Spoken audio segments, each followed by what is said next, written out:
ఈరోజు మరి మనం ఒక చిన్న సంఘటన చూసుకుంటాము. అదేంటంటే, ఇప్పుడు జరుగుతున్నటువంటి పరిణామాలు, లేకపోతే యుద్ధాలు, వచ్చిన తెగుళ్ళు, కరువులు, భూకంపాలు, దీనికి ఎలా బైబిల్తో ఏమైనా సంబంధం ఉందా అనేది మనం ఒకసారి పరిశీలించాలి. ప్రపంచంలో ఏదైనా జరుగుతున్నప్పుడు మనం దాన్ని బైబిల్తో సరిపోల్చే ప్రయత్నం చేయాలి.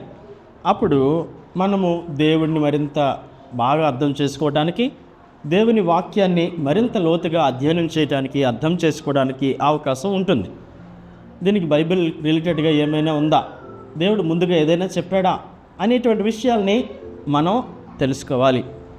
నేడు జరుగుతున్నటువంటి ఇరాన్, ఇజ్రాయెల్, యుఎస్ఏ వారికి బైబిల్కి సంబంధం ఉందా అనేది పరిశీలించాలి. వీటన్నిటిని పరిశీలిస్తున్నప్పుడు మనకి బైబిల్లో ఏదైనా దానికి లింక్ ఉంటుందా అనేది ఆలోచించాలి. చాలామంది ఏం చెబుతూ ఉన్నారంటే, హెజ్కేల్ 38-39లో గోగు మాగోగు అనే యుద్ధం జరుగుతుంది, అది చివరి దినాల్లో జరుగుతుంది అనేటువంటి విషయము అక్కడ పొందుపరచబడింది. దీన్ని బట్టి మనం ఏం అర్థం చేసుకుంటున్నాం? Really are we in end times? మనము నిజంగా చివరి దినాల్లో ఉన్నామా అనేది పరిశీలించాల్సిన విషయము. మరి చివరి దినాలు ఉంటే ప్రభు చెప్పినటువంటి సూచనలు ఏమైనా నెరవేరుతున్నాయా అనేది కూడా మనము పరిశీలించాల్సినటువంటి వారంగా ఉన్నాము. అయితే ఇప్పుడున్నటువంటి యుద్ధాలకి, నేడు జరుగుతున్న యుద్ధాలకి బైబిల్కి ఖచ్చితంగా అవినాభావ సంబంధం ఉంది. ఎందుకంటే ఇజ్రాయేల్ అనే దేశం 1948లో ఫామ్ అవటం కావచ్చు, ఉద్భవించడం కావచ్చు, అది ఒక నేషన్గా ఏర్పాటు చేయబడడం కావచ్చు, లేకపోతే ఇలా నేడు జరుగుతున్న యుద్ధాలు కావచ్చు, కొద్ది కాలం ముందు వచ్చినటువంటి తెగులు కావచ్చు, ఇవన్నీ కూడా బైబిల్కి రిలేటెడ్గా ఉన్నాయి అనేటిది మనం పరిశీలించాలి. బైబిల్లో 30% ఆఫ్ ద బైబిల్, 30% బైబిల్ ప్రవచనాలతో నిండి ఉంది, ప్రాఫెసీస్తో నిండి ఉంది. అంటే నేడున్నటువంటి దొంగ బోధకులు చెప్పే ప్రవచనాలు వేరు, ఆనాటి బోధకులు లేకపోతే దేవుని కోసం రోషంగా జీవించి దేవుని వాక్యాన్ని ఉన్నది ఉన్నట్టు చెప్పినటువంటి దైవ సేవకులు చాలా వ్యత్యాసం ఉంది. వారు చెప్పింది ఖచ్చితంగా జరుగుతుంది, దైవావేశం వల్ల వారు చెప్పారు. నేడు చెప్పే ప్రవచనాలకి, ఆనాడు చెప్పే ప్రవచనాలకి చాలా వ్యత్యాసం అని ఎలా చెప్పగలమంటే, నేడు బైబిల్కి సంబంధం లేని ప్రవచనాలు చెబుతూ ఉంటారు. దేవుడి వారితో ఏం మాట్లాడకపోయినా పువ్వు వికసిస్తుంది, కారు వచ్చేస్తుంది, ఫ్యాన్ తిరుగుతుంది, ఇలా బైబిల్కి సంబంధం లేనివని చెబుతూ ఉంటారు అనమాట. అంటే సొంత ప్రవచనాలు, వాటిని ఏమంటారు? సొంత ప్రవచనాలు. బైబిల్కి సంబంధించినటువంటిది అలాంటి సందర్భాలు ఉండవు అనేటువంటి విషయాన్ని మనం తెలుసుకోవాలి. ఎందుకు అలా చెబుతారంటే, వాళ్ళకి బైబిల్ పైన అవగాహన లేదు, దేవుని వాక్యమును గురించినటువంటి అవగాహన లేదు. వాళ్ళ ఓన్లీ మోటో ఈజ్, వాళ్ళ యొక్క ఏంటంటే వారి ఉద్దేశము ప్రజల్ని తన వైపు తిప్పుకోవాలి, ఆకర్షించుకోవాలి, అది వారి ఉద్దేశం. అంతేగాని ప్రజల్ని పరిశుద్ధతలో నడిపించాలి, క్రీస్తు యొద్దకు నడిపించాలి, దేవుని యొక్క రాకడకు సిద్ధం చేయాలి అనేది వారి ఉద్దేశం కాదు. ఎవరిది? ఫాల్స్ ప్రీచర్స్, దొంగ బోధకులది. లేకపోతే ఫాల్స్ క్రైస్ట్ చాలామంది ఎక్కువైపోయినారు. నేనే క్రీస్తుని చెప్పేవారు చాలామంది ఉన్నారు. కాబట్టి ఎందుకంటే ఈ తల్లి సంఘానికి స్థాపకుడైనటువంటి వ్యక్తి హన్సన్ హాంగ్ కొరియాలో పుట్టాడు అనమాట. నేనే క్రీస్తుని అన్నాడు. ప్రజలు గుడ్డిగా నేటి వరకు నమ్ముతున్నారు. ఇలా చాలామంది ఉన్నారు. దొంగ బోధకులు నేనే క్రీస్తుని చెప్పుకునే అబద్ధపు క్రీస్తులు చాలామంది ఉన్నారు. అయితే వారికి బైబిల్కి సంబంధం లేదు. వాళ్ళు బైబిల్లో ఉన్నటువంటి క్రీస్తుతో ఎలాంటి సంబంధం వారికి లేదు. వారు సొంతంగా వాళ్ళు ప్రకటించుకున్నారనమాట అనేది మనము గ్రహించాలి. అయితే బైబిల్లో ఉన్నటువంటి ఏంటి, అసలు రాకడ కలిసిన గురుతులు ఏంటి, సైన్స్ ఏంటి, సూచనలు ఏంటనేటువంటి విషయాన్ని మనము పరిశీలిద్దాము. ప్రభు యొక్క రాకడ రెండవ రాకడ వేరు. మధ్యాకాశానికి ప్రభు తన ప్రజల్ని వచ్చి తీసుకెళ్లే సందర్భం వేరు. These are 2 different events in the Bible. ఇవి రెండు కూడా వ్యత్యాసంతో కూడినటువంటి ఈవెంట్స్ అనేటువంటి విషయాలను మనం తెలుసుకోవాలి, మనకు అవగాహన కలిగి ఉండాలి. అందుకే నేను విషయాలను చెబుతూ ఉంటున్నాను. అయితే బైబిల్ ప్రవచనం ప్రకారం ర్యాప్చర్ జరగాలన్నా, సంఘం ఎత్తబడాలన్నా, ప్రభు యొక్క రాకడ జరగాలన్నా ఏం జరగాలనంటే కొన్ని విషయాల్లో నేను మీకు చెప్తాను. ఏంటంటే ర్యాప్చర్కి ఎలాంటి సైన్స్ ఉండవు. అది సడన్గా ఇమ్మినెంట్గా క్షణంలో, మరి క్షణం కంటే తక్కువ సమయంలో జరుగుతుంది. అయితే ఈరోజు నేను మీకు చెప్పబోయే విషయం ఏంటంటే, ప్రభు యొక్క రాకడికి ఏంటి గుర్తులనంటే అబద్ధపు క్రీస్తులు ఎక్కువ అవుతారు.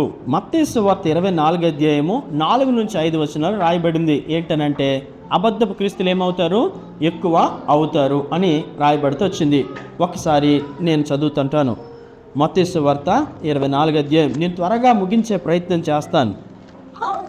మత్తయి సువార్త 24 అధ్యాయము 4-5 వచనాలు. యేసు వార్త ఎట్లనను, ఎవడును మిమ్మల్ని మోసపరచకుండా చూసుకొనుడి. అనేకులు నా పేరట వచ్చి నేనే క్రీస్తునని చెప్పి పలువురిని మోసపరిచెదరు. ఈ ప్రవచనం ఖచ్చితంగా నేడు జరుగుతూ ఉంది అనేది మనము చూస్తూ ఉంటున్నాము. చాలామంది ఆయన పేరట వచ్చారు, నేనే క్రీస్తునని వచ్చారు, కానీ వారు ఎవరో క్రీస్తులు కాదు అన్నటువంటి విషయం మనం తెలుసుకోవాలి. రెండవదిగా చూడండి, యుద్ధములు గురించినటువంటి సమాచారాలు వింటారు అన్నాడు. మత్తయి సువార్త 24 అధ్యాయం 6 వచనం. మీరు యుద్ధములను గురించి, యుద్ధ సమాచారాల గురించి వినబోదురు. మీరు కలవరపడకుండా చూసుకునండి, ఇవి జరగవలసి ఉన్నవి, కానీ అంతం వెంటనే రాదు. తర్వాత ఇంకేమైందంటే natural and supernatural disasters. లోకాసు వార్త 21 అధ్యాయము 11 వచనం. లోకాసు వార్త 21 అధ్యాయము 11 వచనము. చూడండి, అక్కడ నా భూకంపులు కలుగును, తెగుళ్ళను కరువులను తటస్థించును, ఆకాశం నుండి మహాభయోత్పాతములను గొప్ప సూచనలను పుట్టును. ఇది ఒక సూచన, ఇది కూడా నెరవేరుతున్నట్లుగా మనం చూస్తుంటున్నాము. తర్వాత మత్తయి సువార్త 24 అధ్యాయము 12 వచనం.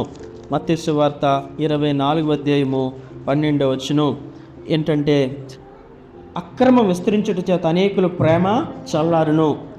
నేడు మనం చూస్తే అన్లవింగ్ పీపుల్, ప్రేమ చల్లారిపోయిన పరిస్థితిని మనం చూస్తున్నాం. ఎందుకనంటే భార్యే భర్తను చంపుకునేంటి దుష్టమైన చర్యలు, భర్తే భార్యను చంపుకునేటువంటి పరిస్థితి, తల్లే పిల్లలు చంపుకునేటువంటి పరిస్థితి.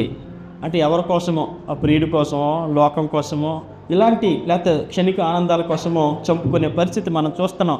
ఆస్తుల కోసం తల్లిదండ్రులు చంపేవారు ఉన్నారు, అన్నదమ్ములు చంపేవారు ఉన్నారు, అక్క చెల్లెలు చంపుకునేవారు ఉన్నారు ఆస్తుల కోసం. కాబట్టి ప్రేమ చల్లారిపోయినటువంటి దినాల్లో ఉన్నాం. తర్వాత రైజింగ్ పెర్సెక్యూషన్, అంటే క్రైస్తవుల పని హింస ఎక్కువ అవుతుంది అనేటువంటి విషయం మనం చూస్తున్నాం. మన కాలంలోనే లాస్ట్ ఇయర్లోనే బహుశా అనుకుంటా మణిపూర్లో ఎంత మరి వినాశనం జరిగిందో మనం చూస్తున్నాం. ఎంత భయంకరమైన హింస జరిగిందో క్రైస్తవుల పైన చూస్తున్నాం. నేటికి నైజీరియా లేకపోతే మన నార్త్లో, మన దేశంలో, అలాగే వేరు ప్రాంతాల్లో పర్సెక్యూషన్, హింస అనేది క్రైస్తవుల పైన జరుగుతూ ఉంది ప్రపంచవ్యాప్తంగా కూడా. తర్వాత విస్తృతంగా సువార్త ప్రకటించబడుతుంది అని ఉంది. గాస్పల్ ఎక్స్ప్లోజన్ అని అంటే మత్తయి సువార్త 24 అధ్యాయం 14 వచనంలో రాయబడింది. మరియు రాజ్య సువార్త సకల జనులకు సాక్షార్థమై లోకమంతటను ప్రకటింపబడిన వాటి తర్వాత అంతం వచ్చినది.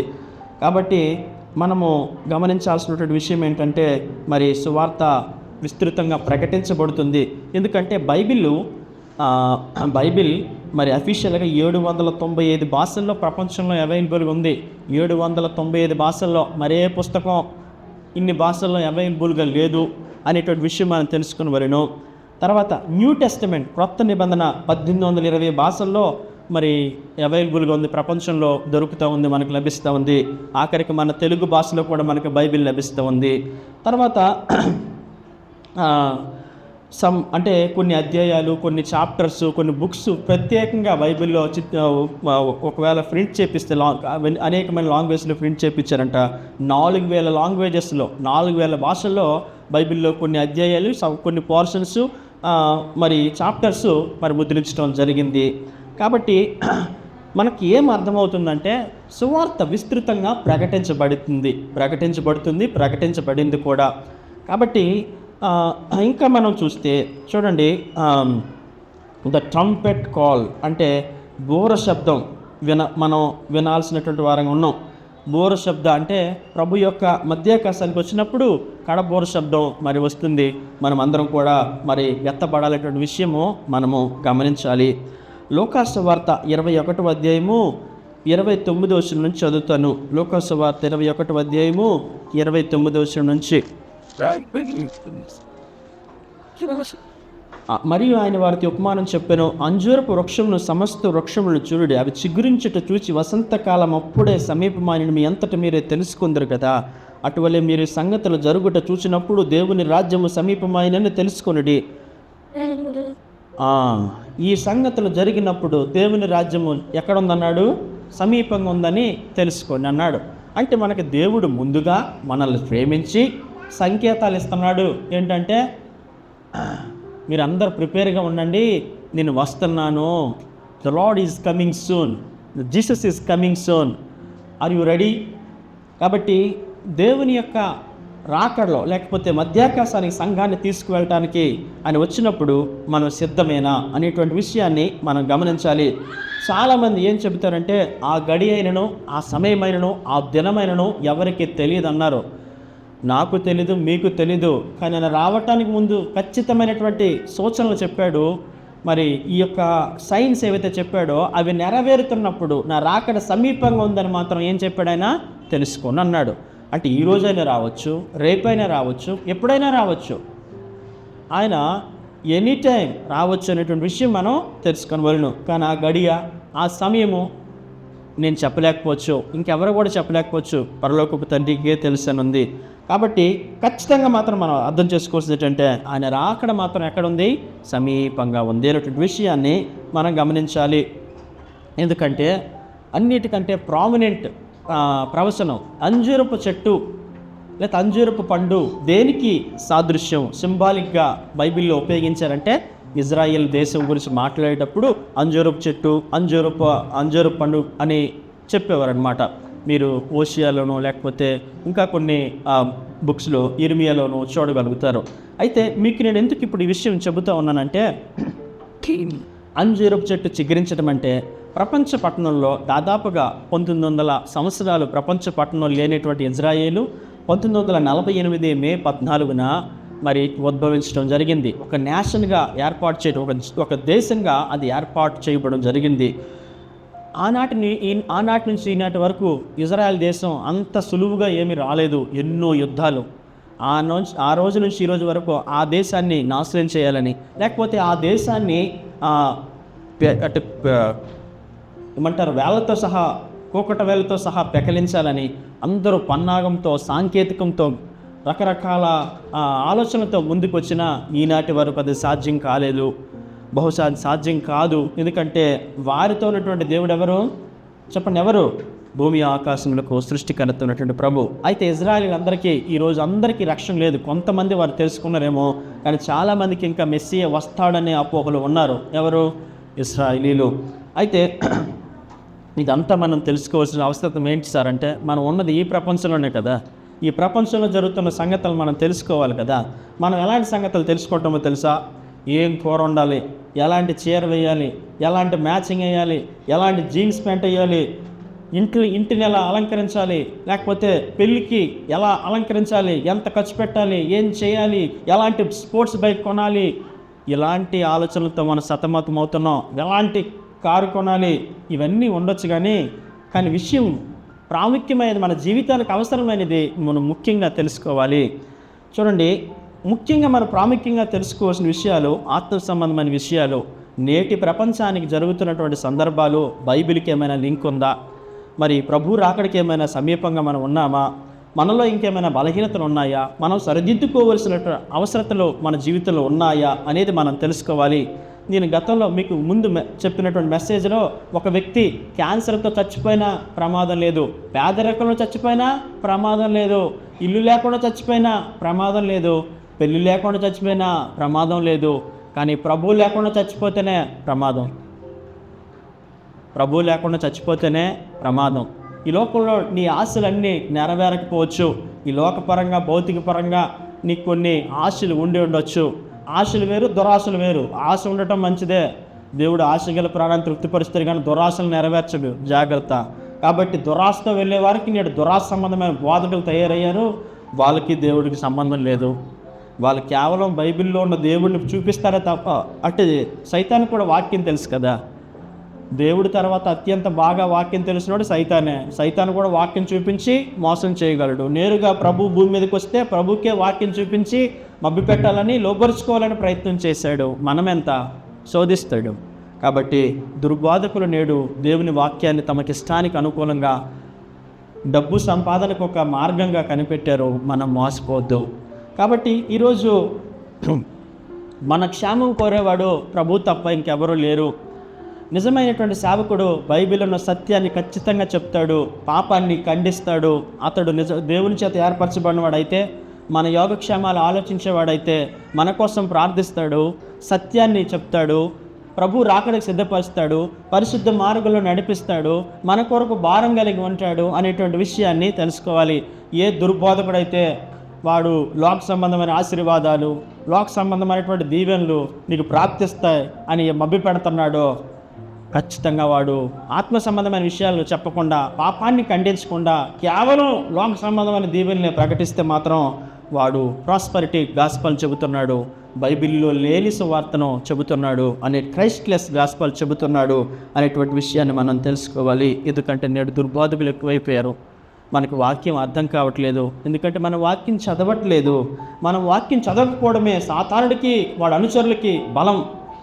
సాతానుడి యొక్క బలం ఏంటంటే క్రైస్తవుడు వాక్యం చదవకపోవటమే, వాక్యాన్ని అర్థం చేసుకోకపోవటమే, వాక్యానికి దూరం అవటమే వాడి బలం. కాబట్టి లోకాన్ని ఎరవేసే సామర్థ్యం సాతానుడికి ఉంది. లోకమంతటిని ప్రభు అయిన క్రీస్తుకి చూపించాడు. మనకు చూపించడంలో పెద్ద ఆశ్చర్యపోయే సంగతి కాదు అనేటువంటి విషయాన్ని మీకు నేను తెలియచేస్తుంటున్నాను. అయితే నేను మీకు ఈ సంగతులన్నీ చెప్పాను కదా, ఇవన్నీ రెండవ రాకడకు ముందు జరిగే సంఘటనలు. ర్యాప్చర్ అసలు ఎప్పుడు జరుగుతుంది? సంఘం ఎత్తబడే సమయము, రెండవ రాకడ ఒకేసారి జరుగుతాయా? రెండు ఒకే రకమైన ఈవెంట్సా? రెండు ఒకటే విషయాన్ని తెలియజేస్తున్నాయంటే కాదు. ఖచ్చితంగా మీరు తెలుసుకునే విషయము కాదు. ఈ రెండు కూడా చాలా వ్యత్యాసమైనది. సంఘాన్ని తీసుకువెళ్ళటానికి ప్రభు అయిన క్రీస్తు మేఘారూఢుడై మరి మధ్యాకాశానికి వస్తాడు. దాన్ని ర్యాప్చర్ అంటారు, సంఘం ఎత్తబడుట అంటారు. అది ఎప్పుడు జరుగుతుంది సార్ అంటే రెండవ రాకడ కంటే ముందే జరగాలి. రెండవ రాకడ ఎప్పుడు జరుగుతుంది సార్ అంటే సంఘం ఎత్తబడిన తర్వాత 7 సంవత్సరాలు భూమి మీద శ్రమకాలం జరిగిన తర్వాత భూమి మీదకి ఆయన యెరూషలేములో ఒలీవ పర్వతం ఉంది కదా, అక్కడ అడుగేస్తాడు. పర్వతం 2 ముక్కలవుతుంది అనేటువంటి విషయము జకర్యా 14లో రాయబడుతూ వచ్చింది. కాబట్టి రెండు చాలా డిఫరెంట్ ఈవెంట్స్ అన్నమాట. కాబట్టి చాలామంది ఇంకేం పర్లేదులే, ఇంకా సువార్త అందరికి ప్రకటించబడాలా? సువార్త శ్రమకాలంలో కూడా ప్రకటించబడుతుంది. మనకి కాదు, విడవబడినటువంటి వ్యక్తులకి ప్రాణం పెట్టి ప్రభు నా దినాలను నమ్మాలంటే ప్రాణం పోవాలా, లేదంటే నువ్వు ప్రభువుని వదులుకోవాలి. రెండే రెండు. నువ్వు అంత్యక్రీస్తుకి దాసుడు అవ్వాలంటే ప్రభువుని వదిలేయాలా, అంటే ప్రాణం పెట్టాలా. నువ్వు ప్రభు కోసం ఆ రోజు జీవించాలంటే శ్రమకాలంలో ఏకైక మార్గము నీ ప్రాణం పెట్టడమే. అదొక్కటే మార్గం. అప్పుడు కూడా దూతలు ప్రకటిస్తారు సువార్త. అప్పుడు కూడా 2 దూతలు వస్తారు, ఆకాశంలోంచి దూతలు వచ్చి వార్తను ప్రకటిస్తారు. అలాగే కొంతమంది దూతలు వచ్చి వార్తను ప్రకటిస్తారని దేవుని వాక్యం చెబుతుంది. మరి ఇశ్రాయేలీల్లో 144,000 మంది ప్రత్యేకించబడి వివాహం చేసుకోలేని వారు కూడా రక్షించబడి సువార్త ప్రకటిస్తారని ఉంది. 2 సాక్షులు ఉంటారు, మరి ప్రభు చేత ఏర్పరచబడిన వారు కూడా వచ్చి సువార్త చెబుతారు. 7 ఏళ్ల శ్రమకాలంలో కూడా సువార్త ప్రకటించబడుతుంది. కాబట్టి అందరికి సువార్త ప్రకటించబడితే కానీ మనకి ఇంకా దేవుని రాకడ రాదు, పర్లేదు మనం నిద్రపోవచ్చు అనే ఎవరైనా అలాంటి మత్తులో ఉంటే జాగ్రత్త పడండి. ఆల్రెడీ గాస్పల్ ఎక్స్ప్లోజన్ అయిపోయింది, ప్రపంచంలోనికి సువార్త దూసుకొని వెళ్ళిపోయింది. ఇంకా అక్కడక్కడ మిగిలిన వారికి ఆ శ్రమకాలంలో ప్రకటించబడుతుంది. నేను ఎక్కడే ఉంటానంటే అది మీ ఇష్టం, నేను ఏమీ చేయలేను. కాబట్టి ప్రభు కూడా ఏమీ చేయలేడు. అంత్య దినములలో ఎలాంటి అపాయకరమైనటువంటి కాలంలో వస్తాయని ఉంది. నేను అంత్య దినముల గురించినటువంటి ఒక విషయం చెప్తాను. 2 తిమోతి 3వ అధ్యాయము 1 నుంచి చదువుతాను. అంత్య దినములలో అపాయకరమైన కాలములు వచ్చినని తెలుసుకునుము. ఎలాగనగా మనుషులు స్వార్థప్రియులు, ధనాపేక్షలు, బెంకములాడువారు, అహంకారులు, దూషకులు, తల్లిదండ్రులకు అవిధేయులు, కృతజ్ఞత లేనివారు, అపవిత్రులు, అనురాగరహితులు, అతిద్వేషులు, అపవాదకులు, అజితేంద్రులు, క్రూరులు, సజ్జన ద్వేషులు, ద్రోహులు, మూర్ఖులు, గర్వాంధులు, దేవుని కంటే సుఖానుభవం ఎక్కువగా ప్రేమించేవారు, పైకి భక్తి గలవారి వలె ఉండి దాని శక్తిని ఆశ్రయించేవారిన ఇందురు. ఇట్టి వారికి విముఖుడవై ఉండుము.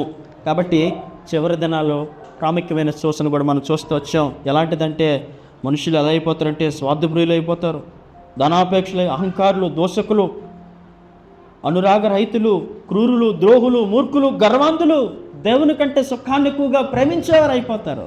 నేడ జరుగుతుందా లేదా? నేటి ప్రపంచంలో ఈ సంగతులు జరుగుతున్నాయా లేవా? కాబట్టి మనం బైబిల్ లింక్ చేయాలి. నోవహ దినాల వలె ఉంటుందన్నదాన్ని రాకడ వలె అన్నాడు. హింస, వైలెన్స్ ఎక్కువైందా లేదా? ఖచ్చితంగా చెప్పాలి వైలెన్స్ ఎక్కువైందని. తర్వాత సొదొమ గొమొర్రా దినాల వలె ఉంటుందన్నాడు. నేడు గే మ్యారేజెస్ ప్రపంచంలో చాలా దేశాల్లో ఏమయ్యాయి తెలుసా? చట్టబద్ధం చేయబడ్డాయి. దేవుని వాక్యానికి, ప్రకృతికి విరుద్ధమైనటువంటి వాటి, దేవుని చిత్తానికి వ్యతిరేకమైనటువంటి సంగతులు ప్రపంచంలో ఆల్రెడీ చట్టబద్ధంగా చేయబడ్డాయి. కాబట్టి మనం తెలుసుకోవాల్సింది ఏంటంటే దేవుడు ఎక్కడున్నాడు? ద్వారం యొద్దన ఉన్నటువంటి సంఘ ప్రభువు అక్కడ చాలా సమీపంగా ఉన్నటువంటి విషయాన్ని మనము గ్రహించాలి. ఇంకా మనం సిద్ధపాటు లేని జీవితాన్ని జీవిస్తూ ఉంటే దానికి బాధ్యులు ఎవరు అనేటువంటి విషయాన్ని మనం గ్రహించాలి. ఇప్పటి వరకు మీకు సూచనలు చెప్పాను, ఇప్పుడు మీకు నేను వ్యత్యాసం చెప్తాను. ఏంటి ఆ వ్యత్యాసం అని అంటే, మధ్యాకాశానికి సంఘానికి తీసుకువెళ్ళబడే సంఘటన ఏంటి, లేదా రెండవ రాకడలో అతడు మరి తన పరిశుద్ధులందరితో మరి వచ్చే సంఘటన ఏంటి అనే దానికి కొన్ని విషయాలు నేను మీకు చెప్తాను. ఏంటనంటే చూడండి, యేసుక్రీస్తు ప్రభు తన సంఘాన్ని తీసుకువెళ్ళటాన్ని సంఘం ఎత్తబడుట, ర్యాప్చర్ అంటారు. అది ఎక్కడికి వస్తాడంటే మధ్యాకాశానికి వస్తాడు. ఎక్కడికి వస్తాడు? మధ్యాకాశానికి వస్తాడు. అది ఎంతసేపట్లో జరుగుతుందంటే కనురెప్పపాటులో, ట్వింక్లింగ్ ఎన్ ఐ, అంటే ఒక సెకండ్ని 1100 భాగాలు చేస్తే అందులో ఒక భాగంలో సంఘం ఎత్తబడుతుంది. ఒక సెకండ్ని 1100 ముక్కలు చేస్తే అంటే 1100 పార్ట్ ఆఫ్ సెకండ్లో 1100 పార్ట్లో ఏమవుద్ది? సంఘము ఎత్తబడుతుంది. 1100 పార్ట్ ఆఫ్ సెకండ్ అంటే మిల్లీ సెకండ్లో కూడా కంటే తక్కువ సమయంలో సంఘము ఎత్తబడుతుంది. ఇది అందరికీ తెలియదు, ఇది అందరికీ తెలిసే విషయం కాదు. కేవలం ఎత్తబడినోడికి, తీసుకున్నోడికే తెలుస్తుంది సంగతి. ఎవరికి తెలుస్తుంది? కేవలం ఎత్తబడిన వాడికి, తీసుకెళ్ళిన వాడికి సంగతిని తెలుస్తుంది. మొదటి తెస్సలోనిక పత్రిక 4వ అధ్యాయము 13 వచనం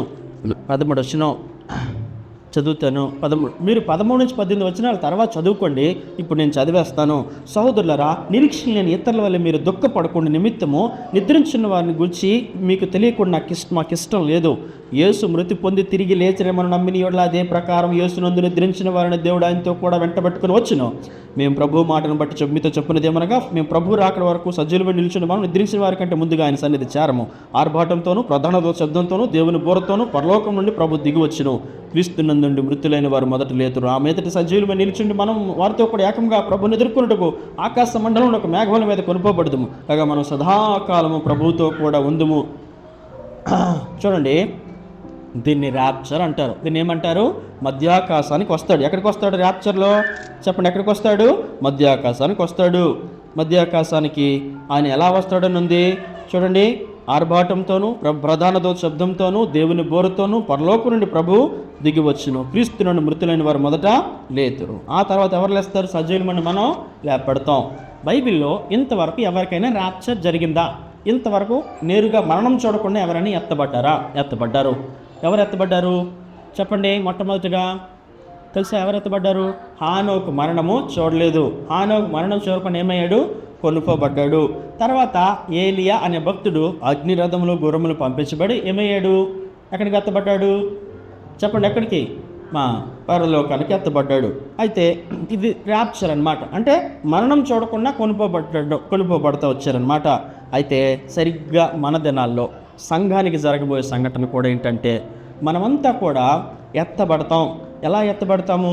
1 కొరింథీ పత్రిక 15వ అధ్యాయము 1 కొరింథీ పత్రిక 15వ అధ్యాయము 50 నుంచి చదువుతాను. 50 వచనం నుంచి. సోదరులారా, నేను చెప్పినది ఏమనగా, రక్త మాంసములు దేవుని రాజ్యమును స్వతంత్రించుకొననేరవు, క్షయత అక్షయతను స్వతంత్రించుకొనదు. ఇదిగో మీకు ఒక మర్మము తెలుపుచున్నాను, మనమందరము నిద్రించము గాని నిమిషములో ఒక రెప్పపాటున కడబోరం రోగగానే మనమందరము మార్పు పొందుదుము. బోరం రోగును అప్పుడు మృతులు అక్షయులకు లేపబడుదురు, మనం మార్పు పొందుదుము. క్షయమని ఈ శరీరం అక్షయతను ధరించుకునవలసి ఉన్నది, మత్యమని ఈ శరీరం అమర్త్యతను ధరించుకునవలసి ఉన్నది. ఈ క్షయమైనది అక్షయతను ధరించుకున్నప్పుడు ఈ మత్యమైన అమర్త్యతను ధరించుకున్నప్పుడు విజయమందు మరణం మృంగివేయబడినని వ్రాయబడిన వాక్యము నెరవేరును. అంటే క్షణాల్లో కనురెప్పపాటులో కడపూరం రాగానే మనం ఎత్తబడతాం. ఎలా ఎత్తబడతాం? మహిమ శరీరాలతో. ఈ యొక్క మత్యమైన శరీరాలు అమర్త్యతను ఏం చేస్తాయంట? ధరిస్తే. క్షయమైపోయి ఈ శరీరం, మనం కలిగి ఉన్న శరీరం క్షయమైపోయే శరీరం, మట్టిలో కలిసిపోతుంది, పురుగులు పడతాయి, క్షయమైపోయే శరీరం. కానీ ప్రభు ఇవ్వబోయే శరీరం అందే అక్షయమైనది. అంటే ఏంటి తెలుసా? క్షయం కానిది, ఎన్నటికీ లయం కానిది. ఎవరిస్తున్నారు? ప్రభు ఇస్తున్నాడు. ఎన్నటికీ నశింపని శరీరాలను మనం రేపు ధరించబోతున్నాం. ఈ శరీరం అనారోగ్యంతో కూడినదే, ఈ శరీరం బలహీనతతో కూడిందే. ఈ శరీరంలోనికి షుగరు, లేకపోతే బీపీ, లేకపోతే క్యాన్సరు, లేకపోతే రకరకాల జబ్బులు, లేకపోతే ఎయిడ్స్, లేకపోతే రకరకాల బలహీనతను మనల్ని పట్టి పీడించవచ్చు. కానీ ఆయన ఇవ్వబోయే శరీరం ఏదైతే ఉందో, శాశ్వతంగా ఏదైతే ఉండబోయిందో దానికి మరణం ఉండదు. చెప్పండి, ఆయన ఇవ్వబోయే శరీరానికి ఏముండదు? మరణం. ఈ భౌతికమైన శరీరం ఆరోగ్యవంతుడైనా, లేకపోతే మరి కండలు కలిగిన బండ మనిషి అయినా ఏమవ్వాలా? క్షయమైపోవలసిందే. ఏమైపోవలసింది? క్షయమైపోవలసిందే. ఎందుకంటే క్షయమైపోయే శరీరం కదా, మరణం తప్పదు. కాబట్టి ప్రభు ఇవ్వబోయే ఆ శరీరం, మహిమ శరీరము శాశ్వతంగా ఉండబోతుంది, క్షయం కానిదన్నమాట అనేది మనము గ్రహించాలి. ఒకవేళ ఈ శరీరంలో ఎవరైనా బలహీనతలకు చేత ఆవరించబడితే డోంట్ వెరీ, ఎంతో కాలం మనం ఈ భూమి మీద ఉండబోము, ఎంతో కాలం మన ఈ శ్రమలు వేధించబోము అనేటువంటి విషయాన్ని, మన ప్రభు వస్తున్నాడు అనే విషయం పైన మనం ఆదరణ కలిగి ఉండాలి అనేటువంటి విషయాన్ని మనం ఖచ్చితంగా గ్రహించాల్సినటువంటి వారంగా ఉండాలి. అయితే చూడండి, ఇంకా నేను మీకు కొన్ని విషయాలు చెప్పదచ్చు. ఇలా కనురెప్పపాట్లు ఎత్తబడిన తర్వాత ఆఫీసులో ఉన్నవారు సడన్గా కొంతమంది ఎత్తబడతారు, స్కూల్లో కొంతమంది ఎత్తబడతారు, లేకపోతే ఆ ఫ్లైట్స్లో పైలట్ ఎత్తబడితే పరిస్థితి ఏంటో నాకు తెలియదు. పైలట్ ఒకటి ఎత్తబడితే ఆ ఫ్లైట్ ఎక్కడ పడుతుందో తెలియదు. లేకపోతే ఆ కెప్టెన్ షిప్ నడిపించేవాడు సడన్గా ఎత్తబడితే, ఆ షిప్లో ఉన్నవారు సగం కొంతమంది ఎత్తబడితే, కాలేజీలో ఉన్నవారు కొంతమంది ఎత్తబడితే, డాక్టర్ ఆపరేషన్ చేస్తున్నప్పుడు ఎత్తబడితే ఏంటి పరిస్థితుల్లో మనకు తెలియదు ఎలా జరుగుతుంది అనేది. కానీ ఎత్తబడితే ప్రపంచం అల్లకల్లోలం జరుగుతుంది అనే విషయం మనం తెలుసుకోవాలి. ఇది అందరికీ తెలియదు. రెప్పపాటులో ఎవరికీ తెలియకుండానే సడన్గా ఎత్తబడతారనమాట. కాబట్టి ఆ సమయం కోసం మనం భూమి మీద ఎదురు చూడాలి, సిద్ధపడాలి అనేటువంటి విషయం పైన మనం అవగాహన కలిగి ఉండాలి. మనం కలిగి ఉన్న ఆస్తులు, బంగారము, వెండి అన్నీ వదిలేసేసమా? లేదు, కొంచెం నేను పెట్టుకుంటానంటే కూడా అవకాశం ఉండదు అనేటువంటి విషయం, అంత ఉపయోగం ఉండదు అనేటువంటి విషయం పైన మరి ఈరోజు డబ్బుని అమితంగా ప్రేమించి, బంగారమును వెండిని అమితంగా ప్రేమించి, లోకాన్ని అమితంగా ప్రేమించి, శరీరాన్ని అమితంగా ప్రేమించే వ్యక్తులకి నేను ఇచ్చే సలహా ఏంటంటే, అయితే ప్రభు ఇచ్చే సలహా ఏంటంటే, లోకపు నటన గతించుచున్నది. చెప్పండి, లోకపు నటన ఏం చేస్తుంది? గతించుచున్నది అనేటువంటి విషయము మనం ఖచ్చితంగా గ్రహించాల్సినటువంటి వారంగా ఉన్నాము.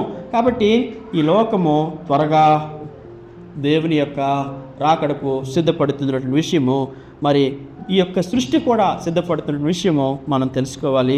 మనమంతా కూడా సంఘంలో ఎత్తబడటానికి సిద్ధపడాలి. చెప్పండి ఏమవ్వాలి? సిద్ధపడాలి అనేటువంటి విషయం పైన అవగాహన కలిగి ఉండాలి. అయితే మీకు నేను ఇంకా కొన్ని విషయాలు చెప్పదలుచుకున్నాను. చూడండి, ప్రభు దినం యొక్క ర్యాప్చర్కి సంఘం ఎత్తబడి క్రీస్తు రెండు రకమైన తేడాలు ఎలా ఉంటాయంటే, చూడండి, సంఘం ఎక్కడ కలుస్తుంది? మధ్య ఆకాశంలో కలుస్తారు. ఎవరిని? ప్రభుని, ఈ ర్యాప్చర్లో. అయితే రెండవ రాకడలో ప్రభుతో భూమి మీదకి తిరిగి వస్తారంట. వాళ్ళు ఎక్కడికి తిరిగి వస్తారంట? ప్రకటన గ్రంథము 19వ అధ్యాయం 14వ వచనము. ఈ రెండు వ్యత్యాసం గురించి నేను చెబుతా ఉన్నా, చాలా జాగ్రత్తగా ఆలోచించండి, చదవండి. ప్రకటన గ్రంథం 19వ అధ్యాయం 14వ వచనం చదువుతుంటున్నాను. ఏంటనంటే, పరలోకమందున్న సేనలు శుభ్రమైన తెల్లని నారబట్టలు ధరించుకొని తెల్లని గుర్రములు ఎక్కి ఆయనను వెంబడించుచుండిరి. ఈ సంఘటన ఏంటంటే, ప్రభు యొక్క రెండవ రాకడలో, శ్రమకాల ముగింపులో, ప్రభు యొక్క రాకడలో మరి పరిశుద్ధులందరూ కూడా ఆయనతో పాటు భూమి మీదకి వస్తున్నారు. చెప్పండి, ఎక్కడికి వస్తున్నారు? భూమి మీదకి వస్తున్నారు. దాన్ని రెండవ రాకడ అంటారు. దాన్ని ఏమంటారు? నేను మీకు ముందు చెప్పిన సంఘటన ఏంటి? ర్యాప్చర్. మొదటి తెస్సలోనికీ పత్రిక 4 అధ్యాయం 13 నుంచి 16 వచనాలు, మొదటి కొరింథీ 15 అధ్యాయం 50 నుంచి 52 వచనాల్లో నేను చెప్పిన సంఘటన ఏంటి? సంఘము భూమి మీద నుంచి ఎత్తబడి మధ్యాకాశంలో ఎవరిని కలుస్తారు? ప్రభువుని కలుస్తారు. దీన్ని ర్యాప్చర్ అంటారు. మరి రాకడలో రెండవ రాకడ అంటే ఏంటి? భూమి మీదకి పరిశుద్ధులందరూ కూడా ఆయనతో పాటు వస్తారు. ఇప్పుడు చెప్పండి, ఈ రెండింటి మధ్య వ్యత్యాసం మీకు అర్థమైందా? ఈ రెండు చాలా డిఫరెంట్ ఈవెంట్స్ అన్నమాట. ర్యాప్చర్ వేరు, సంఘం ఎత్తబడటం వేరు, పరిశుద్ధులు భూమి మీదకి ఆయనతో పాటు రావటం వేరు. అయితే రెండవ రాకడ గొప్ప భయంకరమైన ఏం జరుగుతుందంటే, ప్రకటన గ్రంథం 6 అధ్యాయం 19 వచనాల్లో రాయబడినటువంటి ఏవైతే 21 తీర్పులు ఉన్నాయో అది శ్రమకాలంలో జరుగుతాయి. భూమి మీద నేను ఎందుకు పుట్టాను రా బాబు అనుకుంటారు ఆ దినాల్లో. ఆ తీర్పులు దేవుడు నెరవేరుస్తున్నప్పుడు 21 బోర తీర్పులు, అంటే 7 బోర తీర్పులు, 7 ముద్రణ తీర్పులు, 7 పాత్ర తీర్పులు దేవుడు భూమి మీద నెరవేరుస్తున్నప్పుడు దేవుని యొక్క ఉగ్రతకు, గొర్రెపిల్ల ఉగ్రతకు భరించలేక నేనెందుకు పుట్టాను రా భూమి మీద అనేటువంటి దినాలు వస్తున్నాయి. మీకు ఎదుర్కోవటం సిద్ధమే అయితే, ధైర్యం ఉంటే మీ ఇష్టం వచ్చినట్లు బతకండి, ఎటువంటి మినహాయింపు లేదు. కాబట్టి చూడండి, తర్వాత మనము ఇంకా కొంచెం మనం చూస్తే విశ్వాసుల్ని, ఇది నీకు 2 పాయింట్లు చెప్పాను. 3వ పాయింట్ ఏంటంటే చూడండి, మొదటి ప్రకటన గంధం కాదండి, భూమి మీద విశ్వాసాలు తొలగించడం ర్యాప్చర్ అని చెప్పాను కదా. రెండవ రాకడలో అవిశ్వాసులకి ఏం జరుగుతుందంటే, అవిశ్వాసుల తీర్పు చర్య మనం చూస్తుంటాం. అవిశ్వాసులకి తీర్పు జరుగుతుందంట. మత్తయి సువార్త 24 అధ్యాయము 40 నుంచి 41 వచనాలు, 40 నుంచి 41 వచనాలు. ఇది రెండవ రాకడలో జరిగేటువంటిది. మత్తయి సువార్త 24:40.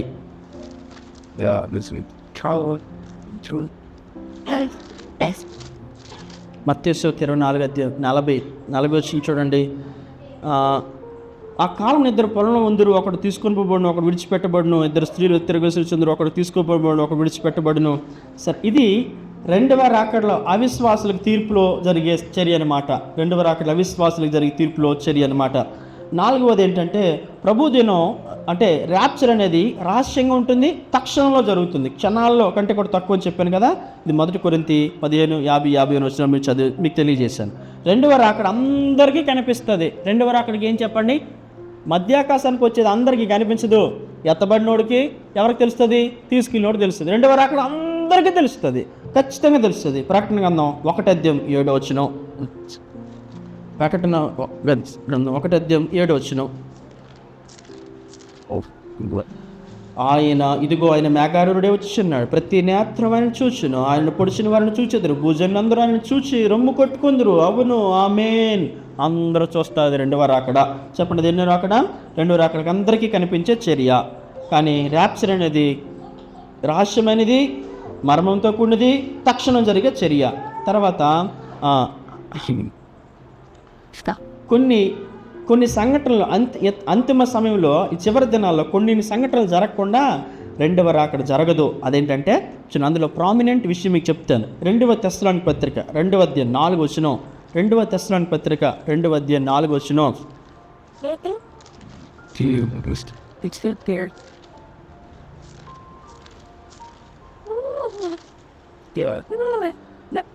ఏది దేవుడు అనబడునో, ఏది పూజింపబడునో దానిని అంతటినీ ఎదిరించుచు, దానికంతటికి పైగా వాడు తన్ను తానే హెచ్చించుకొనుచు, తాను దేవుడిని తన్ను కనపరుచుకొనుచు దేవుని ఆలయంలో కూర్చుండును గనుక ఏ విధముగానైనా ఎవడునో మిమ్మల్ని మోసపరచనీయకుడి. ఎక్కడ కూర్చుంటాడు? దేవుని ఆలయం. ఎక్కడుంది దేవుని ఆలయం? ఎక్కడుంది? సొలొమోను కట్టిన మందిరాన్ని మొదటి మందిరం, ఫస్ట్ టెంపుల్ అంటారు. దాన్ని బాబులోనులు కూల్చేశారు. ఆ తర్వాత మరి జెరుబ్బబెలు ఇంకా కొంతమంది ఎక్కడి నుంచి వచ్చారు? పర్షియన్ కింగ్డమ్ నుంచి, లేకపోతే మాదీలు పార్శికుల నుంచి విడుదల పొందారు కదా. బాబులోన్ నుంచి, బానిసత్వం నుంచి విడుదల పొందిన తర్వాత వచ్చారు, కట్టడం ప్రారంభించారు. దాన్ని రెనోవేషన్ చేశాడు. ఎవరు? హేరోదు రెనోవేషన్ చేశాడు. దాన్ని రెండో టెంపుల్ అంటారు. క్రీస్తు 70 సంవత్సరంలో రోమీలు దాన్ని నేలమట్టం చేశారు. రెండో టెంపుల్ కూడా కూలిపోయింది. ఇప్పుడు మరలా ఎక్కడ ఆనలో కూర్చుంటాడు? 3వ టెంపుల్ కడతారనమాట. చెప్పండి, ఏ టెంపుల్ కడతారు? 3rd temple. ఎక్కడ కడతారు? జెరూసలేంలో. ఇంకా మెస్సీ వస్తాడు, ఆ మెస్సీ కోసం మేము కడతాము అని అంటారు కదా. థర్డ్ టెంపుల్ కడతారు. ఈ థర్డ్ టెంపుల్ కట్టాలంటే ఇజ్రాయెల్లో అన్నీ దొరికాయి. ఎర్ర పెయ్యి కావాలి, దొరికింది. ప్రధాన యాజకుడు కావాలి, దొరికాడు. ప్రధాన యాజకుడు వంశాన్ని వాళ్ళు గుర్తుపట్టారు, ఆరోన్ వంశాన్ని. ప్రధాన యాజకుడు దొరికారు, ఎర్రపై దొరికింది. వాళ్ళు వితిన్ కొన్ని డేస్లోనే మందిరం కట్టగల సామర్థ్యాన్ని కలిగి ఉన్నారు, సాంకేతికను వారు కలిగి ఉన్నారు. అయితే సమస్య ఏంటంటే ఆ మందిరం కట్టవలసిన స్థలంలోనే మరి ముస్లింకి సంబంధించినటువంటి డోమ్ ఆఫ్ ద రాక్, లేకపోతే ఇంకా ఏమంటారు అలక్సా ఉన్నాయి. సో ఎలా జరగబోతుందో తెలియదు. అక్కడ కట్టాలంటే వాళ్ళకి మధ్య ఏం జరుగుతుంది? యుద్ధము జరగాలి. అందుకనే జరుగుతున్నాయి. కంగారు పడకండి, ఇవన్నీ దేవుని యొక్క అధ్యయనంలోనే ఉన్నాయి. కాబట్టి థర్డ్ టెంపుల్ కడతారు, అందులో వచ్చి యాంటీ క్రైస్ట్ కూర్చుంటాడు, నేనే దేవుణ్ణి అంటాడు. అప్పుడు ఈ సంఘటన జరిగిన తర్వాత ఎవరు వస్తారు? ప్రభు యొక్క రాకడ జరుగుతుంది. ఇది జరగక మునుపు రాదు. వాడే యాంటీ క్రైస్ట్. ఎవడండి? అప్పుడు కళ్ళు తెరుచుకుంటాడు. వాడు అపవిత్రమైనది ఎప్పుడైతే అర్పించమని అడుగుతాడో, ఈడు కాదు ముందొచ్చాడే ఆయనే క్రీస్తు, మేము సిలువేశామే అని అప్పుడు గుర్తిస్తారు వాళ్ళు. అంతవరకు వాళ్ళ కళ్ళు తెరవవు. సరే, మృగము, దుష్టుడు, హింసకుడు, భయంకరుడు అన్ని పేర్లు ఉన్నాయి ఆడికి. వాడే యాంటీ క్రైస్ట్ అనమాట. సో ఇప్పుడు మీకు అంత క్లారిటీ కోసం చెబుతున్నా, అది రెండవ రాకడికి ముందు జరిగే సంఘటన. ర్యాప్చర్కి ఎలాంటి సూచన కాదు అనేటువంటి విషయం మనం తెలుసుకోవాలి. అయితే ర్యాప్చర్ ఎప్పుడు జరుగుతుంది సార్ అంటే 7 ఏళ్ల శ్రమకాలం ప్రారంభానికి ముందే అని కొంతమంది విశ్వసిస్తారు. శ్రమకాలం మధ్యలో మరికొంతమంది విశ్వసిస్తారు. శ్రమకాలం చివరిలో అని మరికొంతమంది విశ్వసిస్తారు. సరే, ఎప్పుడు విశ్వసించినా ఇది జరుగుతుంది. ఈ సంఘటన ఏదో జరగకుండా ఆగదు కదా. నువ్వు మధ్యలో అనుకో, చివరిలో అనుకో, మొదట్లో అనుకో, కానీ సంఘటన జరగకుండా అయితే ఆగదు. కానీ చాలామంది, ఎక్కువ మంది బైబిల్ ఆధారంగా చెప్పేది ఏంటంటే శ్రమకాలానికి ఆరంభానికి ముందే సంఘం ఏమవ్వాలంట? ఎత్తబడాలి. దానికి ఏంటి సార్ రుజువు అని అంటే ప్రకటన గ్రంథం 3వ అధ్యాయం 10వ వచనం.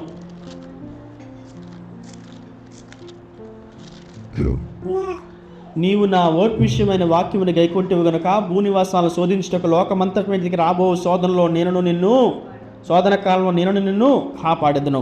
అంటే దీన్ని బట్టి ఆధారం చేసుకున్నది ఏంటంటే మరి సంఘము శ్రమల కంటే ముందు ఎత్తబడుతుంది అనేటువంటి విషయం పైన ఆలోచన కలిగి ఉన్నారు. సరే, ఈ రోజైనా రేపైనా రాని ప్రతిదినం మనం ఎలా ఉండాలి చెప్పండి? ప్రభు యొక్క రాకడకు సిద్ధంగా ఉండాలి. అయితే ఇప్పుడు ప్రభు యొక్క దినము, క్రీస్తు రాకడ ఒకటే సంఘటన అనుకోండి. మరి చూడండి, ఒకటే సంఘటన అయితే మరి ఈ సంఘం ఎత్తబడ్డం ఏంటి? నిన్ను కాపాడదాం అనే మాట ఏంటి? దానికి దీనికి సంబంధం లేదు కదా. మరి రాబో కాలంలో శోధనని కాపాడదని అర్థం ఏంటి? శ్రమకాలం ముందే ప్రభు మళ్ళీ ఏం చేయాలి? తీసుకెళ్ళాలి. కాబట్టి రాకడ వేరు, ఖచ్చితంగా ర్యాప్చరు వేరు. రెండవ రాకడ వేరు, ర్యాప్చర్ వేరు. ర్యాప్చర్లో మధ్యాకాశానికి వస్తాడు సంఘాన్ని తీసుకెళ్ళటానికి. ఆయన భూమి మీదకి వచ్చేటప్పుడు పరిశుద్ధులు అందరితో కూడా ఎక్కడికి వస్తాడు చెప్పండి? ఎక్కడికి వస్తాడు? భూమి మీదకి వస్తాడు. రెండు వ్యత్యాసంతో కూడినటువంటి సంగతులు. ఇది తెలియక చాలామంది రాకడ వచ్చేస్తుంది. రాకడ కాదు బాబు, ర్యాప్చర్ వస్తుంది. చెప్పండి, ఏమొస్తుంది? దేవుని యొక్క సంఘం ఎత్తబడే సమయము ఆసన్నమైనటువంటి విషయాన్ని మనము ఖచ్చితంగా గమనించాలి. అయితే ఎలా సిద్ధపడాలి? దానికి విషయాలు ఇప్పుడు చెప్తాను. బుద్ధిగల కన్యకులు, బుద్ధి లేని కన్యకులు ఉంటారే, వాళ్ళంతా క్రైస్తవులే. ప్రభు చెప్పినటువంటి ఉపమానంలో బుద్ధిగల కన్యకులు, బుద్ధిలేని కన్యకులు, బుద్ధిగల కన్యకులు అందరూ కూడా క్రైస్తవులే. బుద్ధిగల కన్యకులకు ఉన్నటువంటి లక్షణం ఏంటంటే చూడండి, వారి దగ్గర జారు ఉంది. ఏముంది? పాత్రలు ఉన్నాయి. పూజ అంటారు కదా, జారు, సిద్ధులు ఉన్నాయి. అందులో నూనె ఉంది, సిద్ధపాటు ఉంది. అంటే వారిలో ప్రభు కోసం రోషం కలిగే జీవితం ఉంది, ప్రార్థనా జీవితం ఉంది. ప్రభువుని ఆత్మ సంబంధమైనటువంటి లోతుని ఎరిగిన వారు, ప్రభువుని ప్రేమించేవారు, ప్రభువుకు ప్రాముఖ్యత ఇచ్చేవారు, దేవుని కొరకు ఏదైనా సిద్ధమే అనే జీవించేవారు అందులో ఉన్నారు. ఎందులో ఉన్నారు? బుద్ధి లేని కన్యకలు, నులువెచ్చని జీవితం, పేరుకే క్రైస్తవులు. ప్రభు కోసం ఏమీ చేయలేరు, త్యాగం ఉండదు, ప్రేమ ఉండదు, దేవుని కోసం ఖర్చు పెట్టలేరు, దేవుని కోసం సమయాన్ని ఇవ్వలేరు, ప్రార్థనా జీవితం ఉండదు, వాక్యం ధ్యానించలేరు, లోకంతో కలిసిపోతారు, లోకంతో మిళితమైపోతారు, లోకాశలు వారిలో చచ్చిపోవు. వీళ్ళే బుద్ధి లేని క్రైస్తవులు. ఎవరండి? బుద్ధి లేని క్రైస్తవులు. ఎవరు ఎత్తబడతారు? ఇప్పుడు నేను చెప్పిన సంఘటనల ఆధారంగా ఎవరు ఎత్తబడతారు? బుద్ధి గలవారా, బుద్ధి లేనివారా? మనమెవరమే? ప్రశ్న, మనమెవరమే? బుద్ధి గలవారమా, బుద్ధి లేనివారమా? నేను ఒకవేళ నవ్వుతూ అడిగినా అది చాలా సీరియస్, అంటే సీరియస్తో కూడినటువంటి ప్రశ్న.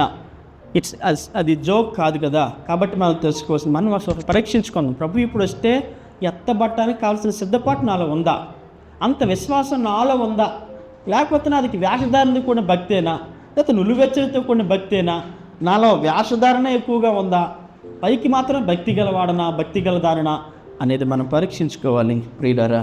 కాబట్టి ప్రభు కోసం ప్రేమించేవాడు ఎల్లప్పుడూ త్యాగం కలిగి జీవిస్తాడు. ఎలా జీవిస్తాడు? త్యాగం కలిగి జీవిస్తాడు అనేటువంటి విషయాన్ని మనము ఖచ్చితంగా గ్రహించాలి. అయితే చూడండి, ఈ నూనె 3 రకాల సింబాలిక్ సూచనలు తెలియజేస్తుంది. పరిశుద్ధాత్ముడికి, అంటే పరిశుద్ధాత్మ నింపబోటు గురించి. దేవుని ఆత్మ నింపబడు ఎలా ఉంటారో ఆత్మ సంబంధమైన విషయాలు కదా ఆలోచిస్తారు. ప్రార్థించటం, వాక్యం చదవటం, ప్రభు కోసం జీవించటం, సువార్త చెప్పడం, సాక్ష్యం చెప్పటం, ప్రభు కోసం ఖర్చు చేయటం, ప్రభు కోసం సమయం ఇవ్వటం. వారు దేవుని వాక్యంలో నింపుదలతో, దేవుని ఆత్మతో నింపుదలతో ఉంటారు. తర్వాత ఆధ్యాత్మిక తయారీ, ఓర్పుతో కూడినటువంటి వారుగా. 2వ సింబాలిక్ అనమాట నూనె చెప్తున్నాను. అంటే ఎలాంటి సమయంలోనైనా వారు నోవాహు వలె నీతిగా జీవించే ప్రయత్నం చేస్తారనమాట. ఆధ్యాత్మికంగా స్థిరమైనటువంటి బుద్ధితో మనం జీవిస్తారు. తర్వాత విధేయత కలిగి ఉంటారు. చెప్పండి, బుద్ధి గల కన్యకలు ఏం కలిగి ఉంటారు? ఈ నూనె గురించి చెబుతున్నా మీకు. విధేయత కలిగి ఉంటారు. ఏం కలిగి ఉంటారు? విధేయత. కాబట్టి పరిశుద్ధాత్మని కలిగి ఉన్నా, విధేయత కలిగి ఉన్నా, లేకపోతే ఆత్మ సంబంధమైన ఆశీర్వాదాన్ని కలిగి ఉన్నా, ఆధ్యాత్మిక సిద్ధపాటుని కలిగి ఉన్నా, ఇతరులతో షేర్ చేసుకోగలనా? నాకు వ్యక్తిగతంగా అది ఉపయోగపడుతుందా? చెప్పండి. ఇతరులతో షేర్ చేసుకోలేను, నాకు వ్యక్తిగతంగా ఉపయోగపడుతుంది. అందుకనే సిద్ధుల్లో, నూనెలో వాళ్ళు ఏం చేయలేకపోయినారు? షేర్ చేయలేకపోయినారు. కాబట్టి ఎవరి విశ్వాసం, ఎవరి వ్యక్తిగత జీవితం, ఎవరి వ్యక్తిగత ఆత్మ సంబంధమైన జీవితం వారిని ప్రభువుని ఎదుర్కోవడానికి ఉపయోగపడుతుంది. నా సిద్ధపాటు నా భార్యకి పనికిరాదు, నా భార్య సిద్ధపాటు నాకు పనికిరాదు, నా సిద్ధపాటు నా పిల్లలకి పనికిరాదు, నా పిల్లల సిద్ధపాటు నాకు పనికిరాదు. ఎవరి సిద్ధపాటు వారికే ప్రభువుని ఎదుర్కోవడానికి అవకాశం దొరుకుతున్నటువంటి విషయాన్ని మనం గమనించాలి. కాబట్టి మరికొంతమంది సీక్రెట్గా ప్రభు కోసం పరిచయం చేస్తారు, రహస్యంగా చేస్తూ ఉంటారు. వారు ఎవ్వరికి కనబడరు. బుద్ధిగల కన్యకల జాబితాలోనే ఉంటారు. వాళ్ళు వాక్యం చెబుతున్నాను, నేను కనిపిస్తున్నాను, పాటలు పాడితే కనిపిస్తున్నాం, మ్యూజిక్ ప్లే చేస్తే కనిపిస్తున్నాం, కానీ బాత్రూమ్ కలిగిన వాడు కనబడ్డు, ప్రభు చెప్పులు స్టాండ్ దగ్గర ఉన్నవాడు కనబడకపోవచ్చు, వంట వండేవాడు కనబడకపోవచ్చు, మందిరం క్లీన్ చేసేవాడు కనబడకపోవచ్చు, ఇలా ప్రభు కోసం రహస్యంగా డబ్బిచ్చి దేవుని పరిచర్య చేసేవాడు కనపడకపోవచ్చు. వీళ్ళంతా సీక్రెట్గా ప్రభు రాకడానికి సిద్ధపడేవారు, రహస్యంగా ప్రార్థించేవారు ఉంటారు కొంతమంది రహస్యంగా. వీళ్ళంతా కూడా బుద్ధిగల కన్యకలో రహస్యంగా కూడా సిద్ధపాటు కలిగి ఉన్నటువంటి, అంటే వాళ్ళు బయటికి కనిపించేటువంటి సిద్ధపాటు ఉండదు, కానీ వారు దేవుని కొరకు ఆత్మలో సిద్ధపడుతూనే ఉంటారు. మనం ఏ రకమైన సిద్ధపాటును కలిగి ఉన్నాం. కాబట్టి ప్రభు మనకి ఇన్ని విషయాలు తెలియచేసిన తర్వాత కూడా మనల్ని శాశ్వతమైనటువంటి గొర్రెపిల్ల విందుకు మనల్ని ప్రేమించి పిలుస్తున్నప్పుడు కూడా సిద్ధపాటు కలిగి ఉండకపోతే మనం భారీ మూల్యం చెల్లించాల్సి ఉంటుంది. విడవబడితే భారీ మూల్యం చెల్లించాల్సి ఉంటుంది. మన పాపానికి మనమే ఏమంటాం, మన మరణానికి మనమే ఏమరమే చెప్పండి కర్తలమైపోతామన్నటువంటి విషయాన్ని మనము ఉత్తరవాదం అవుతామన్న సంగతి మనం తెలుసుకోవాలి. ఇటు ప్రభు రాకడ సిద్ధపడదు. ప్రభు కోసం జీవిద్దాం, మన జీవితాన్ని సమర్పిద్దాం, ఆయన కోసం నిలబడి ఆయన సాక్షులుగా జీవిద్దాం. ఏ ప్రభు అయితే నీ కోసం చనిపోయినాడో, ఏ ప్రభు అయితే నీ కోసం మరణించినాడో అదే ప్రభు కొరకు మనం సాక్షులుగా నిలబడదాం. ఆయన మహిమపరిచే జీవితాలు కలిగి ఉందాం. పూర్తి సిద్ధపాటుతో ఆయన ఎదుర్కొందాం. మనకి లోక క్షేమం కాదు, శాశ్వతం కాదు అనే విషయం మనం మర్చిపోద్దు. ప్రభు రాకడికి సిద్ధపడదాం. మనలో బలహీనతలు యథార్థంగా దేవుని సన్నిధిలో ఒప్పుకుందాం. ప్రభు కొరకు జీవిద్దాం. I God bless you.